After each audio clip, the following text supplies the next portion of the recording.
దిల్ రాజుది భలే బుర్ర. అది పాదరసంలా పనిచేస్తుంది. పోస్టర్ చూసి సినిమా హిట్ అవుతుందో లేదో చెప్పేస్తూ ఉంటాడు. అంతటి తెలివితేటలున్నాయి. ఈ బ్యానర్ నుంచి సినిమా వస్తుందంటే ఆశలు పెట్టుకోవచ్చు అన్న గ్యారంటీ కల్పించాడు. దిల్ రాజు బ్యానర్ నుంచి ఈ వారం రెమో అనే సినిమా వస్తోంది. శివకార్తికేయన్, కీర్తి సురేష్ జంటగా నటించిన ఈ సినిమా తమిళంలో సూపర్ డూపర్ హిట్.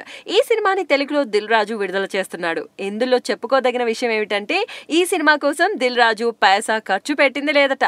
దానికి తోడు ఎదురు 2 కోట్లు తీసుకున్నాడట తన బ్యానర్ పేరు వాడుకున్నందుకు.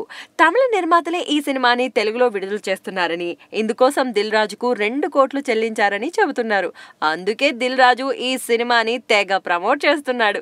ఈ సినిమా హిట్ అవుతుంది, నాది గ్యారంటీ అంటూ ఒట్లు కూడా వేస్తున్నాడు. 2 కోట్లు ఇచ్చారుగా, ఎన్ని మాటలైనా చెప్పొచ్చు. సినిమా హిట్ అయినా ఫట్ అయినా దిల్ రాజుకి నష్టమేమీ లేదు. 2 కోట్లు ఎప్పుడో అకౌంట్లో పడిపోయాయిగా.